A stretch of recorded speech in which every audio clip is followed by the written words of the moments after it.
예, 저기 떨릴 거예요. 맨눈 뜨고 있으면.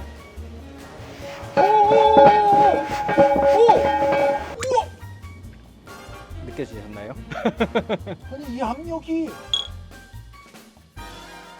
안녕하세요, 항성입니다. 이제 본격적인 장마철이 시작이 됐습니다. 그런데 요즘 비 정말 무섭게 옵니다. 예전에 장마가 오래 이어지는 비였다면 요즘은 짧은 시간에 특정 지역으로 비가 한꺼번에 쏟아지는 집중호우가 더 큰 문제가 되고 있습니다. 지난 2025년 여름에도 경남 산청에는 하루에 793.5mm, 합천에 699mm, 광양에 617mm의 기록적인 비가 내렸습니다. 문제는 이런 비가 도로 위에 고이는 데서 끝나지 않는다는 겁니다. 빗물바지가 감당하지 못하면 우수관이 가득 차고 물이 역류하면서 도시 전체가 순식간에 침수가 될 수 있습니다. 그렇다면 도시는 이런 극한 강우를 얼마나 버틸 수 있을까요? 그리고 우리는 도시 홍수를 어떻게 대비해야 할까요? 그래서 제가 안동에 있는 한국건설기술연구원 하천실험센터에 있는 도시홍수 파일럿 실험장에 다녀왔습니다. 이곳에서 집중호우가 도시를 어떻게 잠기게 만드는지, 그리고 이를 막기 위해 어떤 실험들이 이루어지는지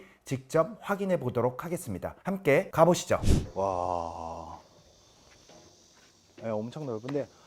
안녕하십니까? 안녕하십니까? 네, 반갑습니다. 이곳이 어떤 곳이죠? 여기는 이제 도시홍수 파일럿 실험장이라는 곳이고요. 도시홍수에 발생하는 처음부터 끝까지를 모두 재현할 수 있는 그런 실험장이 되겠습니다. 근데 여기 보니까 약간 이 강남의 대로를 모방해 놓은 것 같은데. 네, 맞습니다. 그래서 이 도시홍수터를 설계를 할 때 강남의 왕복 6차로 도로에 나와 있는 설계 기준을 그대로 따라서 설계를 하고 제작을 했습니다. 그럼 이 뒷부분은 뭔가요? 여기는 이제 도시홍수터의 유량을 공급하기 위한 시설이고요. 네. 여기 있는 저류지로 물이 공급이 되면은 물이 차오르고 이제 도시홍수터로 원류를 해서 침수를 발생시키게 됩니다. 여기 있는 이 센서는 뭘까요? 이 센서는 도시몽스터의 수위를 볼 수 있는 레이저 센서로 아마 0.2mm까지 측정 가능합니다. 0.2mm까지 꽤 정확하게 측정을 하네요. 이제 홍수가 되면은 어떻게 바뀔지가 궁금한데 저쪽도 한번 가보도록 할까요? 여기는 빗물바지가 아까랑은 좀 달라요. 여기는 이제 연속형 빗물바지라고 해서 네. 그 도로 쪽까지 따라가면서 이제 배수를 할 수 있게 만든 시설이라 저희는 이곳에서 실질적으로 어떤 빗물바지 형태가 더 효율적이고 도시홍수에 더 대응을 잘할 수 있는지 이런 부분들을 실기물로 실험하려고 설치를 하였습니다. 그러니까 저기는 빗물바지가 여기만 있었는데 여기는 가운데 따라서 이렇게 쭉 있네요. 네, 맞습니다. 저희 도시홍수터의 물이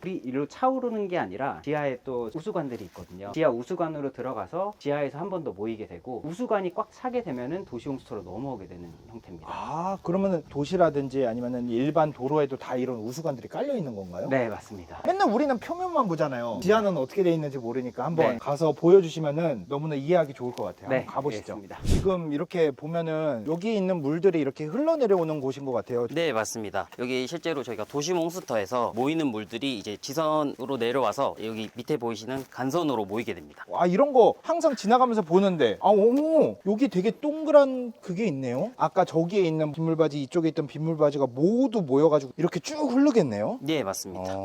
그렇군요. 이 안에도 한번 볼 수 있나요? 네, 볼 수 있습니다. 우수관을 언제 한번 제가 보겠어요. 한번 가볼까요? 여기가 지금 우수관인 거죠? 네, 맞습니다. 아, 크게 이제 합류식 우수관, 분류식 우수관 이렇게 합류식 우수관은 뭐고 분류식 우수관은 뭔가요? 우수관이랑 하수관의 역할을 같이 하는 게 합류식 우수관이고요. 네네. 순수하게 우수만 배출하는 걸 분류식 우수관이라고 하고 있습니다. 근데 이 밑에는 더 큰 게 있어요. 여기는 뭐예요? 도시에서 많은 물들이 모이면 네. 처리할 곳이 없잖아요. 하천으로 빼내기 직전까지. 그러면은 그 물들을 그냥 둘 수 없으니 네. 지하에 저류를 하게 됩니다.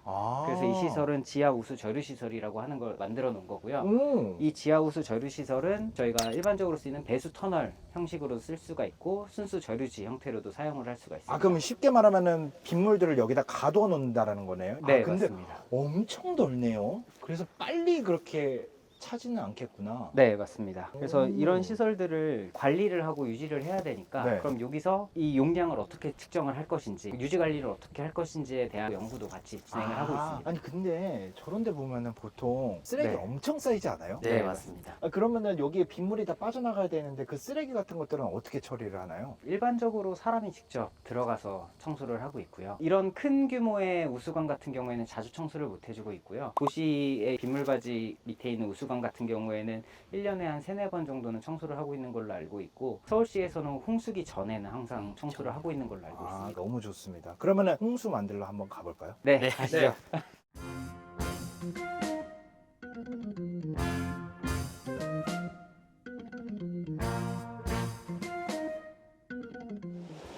야, 물이 엄청 나오고 있어요. 이게 지금 약간 홍수를 재현하는 장면이에요. 물이 계속 나오고 있고 사방이 막혀가지고 이제 물이 차오르는 거죠. 이 벽이 있는데 이 벽을 넘으면은 이제부터 홍수가 되는 거예요. 근데 너무 금방 차요. 야, 대피해야겠는데요. 저는 이제 슬슬. 물 넘쳐요. 홍수야.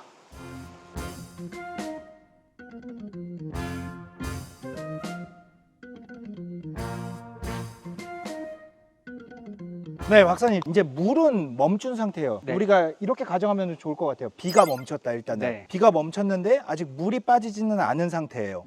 일단 이 물이 저는 깨끗한 물로 알고 있거든요. 네, 맞습니다. 깨끗한 물임에도 불구하고 역류에서 오다 보니까 물이 엄청 탁해요. 현실 세계에서는 더 탁할 거잖아요. 현실 세계에서는 거의 보이지가 않을 겁니다. 지금도 되게 흐리게 보이는데 여기에 보면은 인도가 있고 여기는 이렇게 푹 내려가요. 지금 차도인데 만약에 현실 세계에서 보이지 않으면 이런 데도 그냥 넘어지는 거 아니에요? 네, 맞습니다. 와, 여기가 높은 지대고 저쪽으로 가면은 낮은 지대잖아요. 낮은 지대로 한번 가보면서 어느 네. 정도 체감이 느껴지는지를 한번 보면은 좋을 것 같습니다. 네, 지금 이 도로가 아래쪽으로 내려가는 경사가 네. 2%입니다. 지금 영상에서는 어떻게 담길지 모르겠는데 눈으로만 봐도 있는 걸로 느껴졌거든요. 네. 근데 이게 2%밖에 안 된다라는 네, 거죠. 맞습니다. 근데 몇 걸음 안 걸었는데 지금 무릎 아래였던 게 지금 허벅지까지 차올랐어요. 끝으로 갈수록 더 심해지고요. 그래서 항상 이 저지대 침수라든지 배수를 저희가 강조를 하는 부분입니다. 저기에 보니까 자 같은 게 있네요. 여기 보면은 딱 수심이 1m 정도로 이렇게 맞춰져 있습니다. 이 노란색 눈금 여기 기준이 하단에서부터 1m 찼다 이런 소린 거죠? 네, 맞습니다. 강남 침수됐을 때 보시면 거의 차 천장까지 다 물이 잠겨 있었잖아요. 네, 맞아요. 그러면 저희가 서 있는 것보다 더 높게 수위가 차 있는 상황이었을 거거든요. 그러니까요. 그러면은 진짜 사람이 거기서 물이 조금이라도 흐르는 상황이었으면은 움직이지도 못하고 자칫 잘못하면은 큰 인명사고도 발생할 수가 있습니다. 제가 그거를 정확하게 느꼈던 게 뭐냐면은 막 인도에 물이 들어오기 시작했을 때 걸어가려고 해도 그 압력이 엄청났었거든요. 네, 사람이 서 있기도 쉽지도 않고. 진짜 서 있기가 쉽지가 않아요. 이게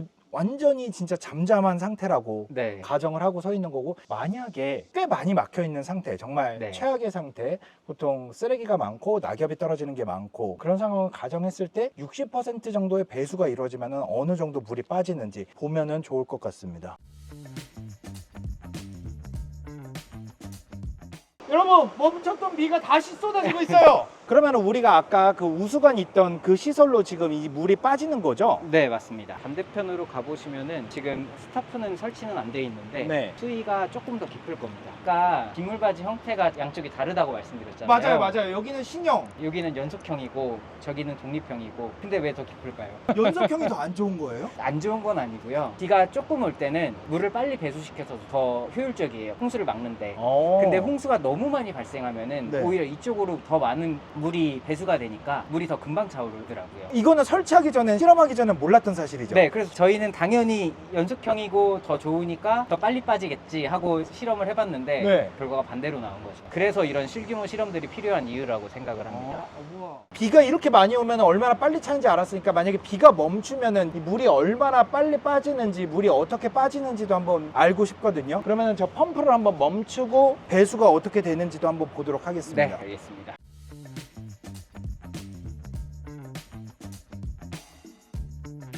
저희가 이 물에 빠질 때 발생하는 압력이 매우 크거든요.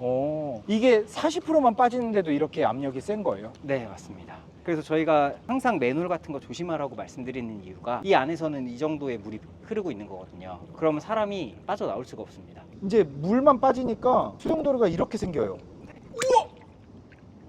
느껴지셨나요? 아니, 이 압력이, 제가 지금 발로 막아가지고 소용돌이가 잠깐 없어졌는데 이 압력이 엄청나네요. 이 위에 있는 물이 한 번에 빠지는 압력이 지금 이 한 점에 가해지는 거다 보니까 꽤 강한 압력이 들어갑니다. 되게 신기하다. 저희가 다른 실험을 했을 때 네. 빗물바지 이제 막힘 정도에 따라서 배수 실험을 했었거든요. 네네. 공급률이 절반 정도 됐을 때 물 빠지는 양은 5분의 1도 안 됩니다. 1차로 빗물바지가 빨리 빠지는 게 정말 중요하네요. 많이 막히는 것보다. 네, 그래서 예전에 뉴스에도 빗물바지 뚜껑 열었던 영웅이라고 해서 나온 맞아요. 게 있었잖아요. 그분이 엄청 현명하셨던 거예요. 하지만 여러분, 안전이 먼저입니다. 이 상황에서는 어떻게 해도 빗물바지를 뺄 수가 없을 것 같아요. 이제 물 빠지는 소리입니다. 이거 우리가 어디서 많이 들어본 소리거든요. 욕조에서 마지막에 물 빠질 때 나는 소리. 아무래도 상류 부분이 빨리 빠지다 보니까 반대편에서 깊었잖아요. 네네. 물 빠지는 속도는 반대편이 훨씬 빠릅니다. 아, 그래요? 네. 왜 그렇죠? 저쪽이 아무래도 배수 영역이 넓다 보니까 배수 영역 자체는 넓은데 그게 막혀버리면 오히려 더 빨리 찬다. 네. 근데 비가 멈추면 빨리 빠지기는 한다. 야, 이런 것도 진짜 실험 안 해보면 알 수가 없는 거였겠네요. 네, 맞습니다. 그냥 단순하게 생각하면은 넓으면 무조건 좋다라고 가는데 그게 아니었던 거죠. 꼭 그런 거는 아니었다. 네. 그리고 똑같은 조건에서도 이 물을 틀었을 때 홍수위가 상승하는 속도가 네. 비례할 것 같은데 비례하지 않고요. 오히려 공급유량을 2배로 올렸을 때 이 네. 홍수위가 차오르는 속도는 3배 이상 빨라집니다. 아, 그래요? 네. 이제 저쪽은 물이 빠지기 시작했어요. 한번 이동해 볼까요? 그래, 이 느낌이지. 저항이 없는 이 느낌. 자유를 찾으셨네요. 네, 자유를 찾았어요. 이렇게 오늘 홍수가 나면은 어떻게 되는지, 그리고 이 배수 시설과 이 실험 시설이 얼마나 중요한지를 다시 한번 체감할 수 있는 실험이었던 것 같습니다. 또 재밌는 실험이 있다고 말씀해 주셨어요. 어떤 실험이죠? 가끔 영화 보면은 맨홀이 탁 하고 터지는 거 많이 보셨나요? 있죠. 야, 네. 약간 그 재난 영화 같은데 보면은 네, 홍수 나고 막. 맞습니다. 네. 저희가 그거를 재현할 수 있는 실험장을 구축을 했습니다. 아, 그래요? 네. 얼마나 또 그게 중요하고 위험한지를 보여주는 실험이잖아요. 한번 가보도록 하겠습니다. 네. 가시죠. 네, 가시죠. 여기는 어떤 곳이죠? 여기는 맨홀 이탈 실험장이라는 곳입니다. 맨홀 이탈. 네.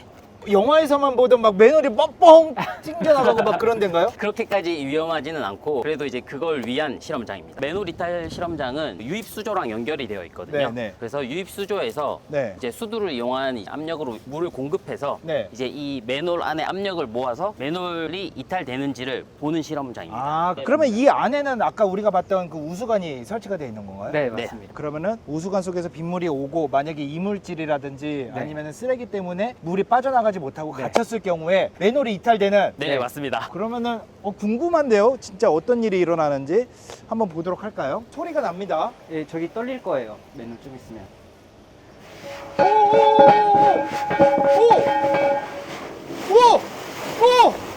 우와! 뉴스에서 많이 보셨죠? 네. 아, 진짜 이렇게 해서 역류해가지고. 네. 이런 식으로 도시봉수가 발생되는 겁니다. 와, 진짜 순식간에 일어나네요. 네, 맞습니다. 아니, 저 맨홀 뚜껑은 몇 킬로인데 저게 열리는 거예요? 저 맨홀 뚜껑이 30kg입니다. 와, 30킬로인데 일반 남성이 들기도 힘든 무게가 이렇게 쉽게 이탈되는 겁니다. 정말 무슨 물 끓을 그 앞에 뚜껑 열리듯이. 와. 지금 안에 있는 배관이 한 80% 정도가 그런 이물질로 막혔다는 가정을 한 시험이거든요. 80%만 막혀도 이렇게 바로 열리는 거고. 네, 맞습니다. 지금이야 하천물을 써서 이렇게 물이 깨끗하긴 하지만 이물질이나 이런 거 쌓여있으면 엄청나게 지저분할 거잖아요. 네, 맞습니다. 그리고 또 빗물 엄청나게 오면은 물이 탁해서 보이지가 않을 건데 저렇게 네. 열려 있으면은 가다가 빠질 수도 있겠네요. 네, 맞습니다. 그래서 추락 사고 같은 게 많이 발생을 해서 이런 맨홀 실험들에 대한 필요성이 더 많아지게 됐고요. 그러면은 저기에 나중에 실험할 때 뭐 압력계라든지 센서라든지 이런 걸 달아서 어느 정도 압력에 맨홀이 열린다 이런 게 다 나오겠네요. 네, 맞습니다. 맞습니다. 저희가 이제 실험한 결과로는 내부 압력이 맨홀 무게의 한 4배 정도가 걸렸을 때 맨홀이 이탈되는 걸 알 수 있습니다. 그래서 최근에 이제 맨홀뿐만 아니라 맨홀 아래 이제 추락 방지 시설들이 많이 나오고 있거든요. 그런 추락 방지 시설 같은 경우에도 이제 물에 의해서 빠질 수가 있기 때문에 그런 거는 최소 어느 기준으로 만들어야 이게 더 안전한지 그런 부분들의 기준도 필요하기 때문에 저희가 많은 실험들을 하고 있습니다. 이렇게 보니까 위험성이 체감되고 그다음에 절대 쓰레기 같은 걸 버리면 안 되겠다라는 게 이 영상을 보시는 분들은 꼭 한 번 더 상기해 주시면 좋을 것 같습니다. 아유, 감사합니다. 네, 감사합니다. 네, 지금까지 안동에 있는 한국건설기술연구원 하천실험센터에서 도시홍수가 실제로 어떻게 발생하고 또 어떻게 대비할 수 있는지 직접 살펴봤습니다. 실험을 통해 알 수 있었던 건 도시홍수는 단순히 비가 많이 와서 생기는 현상이 아니라는 점이었습니다. 도로의 경사라든지 빗물바지의 구조, 우수관의 배수 능력, 그리고 쓰레기나 낙엽으로 인한 막힘까지 여러 조건이 맞물리면서 순식간에 위험한 상황으로 번질 수 있었습니다. 특히 평소에는 잘 보이지 않는 지하 배수 시설과 맨홀, 우수 저류 시설이 도시의 안전을 지키고 있는 중요한 역할을 하고 있다는 것도 확인할 수 있었는데요. 이런 실규모 실험들이 쌓여야 실제 재난 상황에서 더 정확한 기준을 만들고 더 안전한 도시를 설계할 수 있습니다. 장마철과 집중호우가 이어지는 시기에는 침수된 도로나 맨홀 주변에는 절대 가까이 가지 마시고 빗물바지에 쓰레기를 버리지 않는 작은 실천도 꼭 기억해 주시면 좋겠습니다. 보이지 않는 곳에서 도시 홍수를 연구하고 대비하는 분들이 계시기에 우리의 일상도 조금 더 안전해질 수 있지 않을까 생각합니다. 지금까지 항성이었습니다. 감사합니다.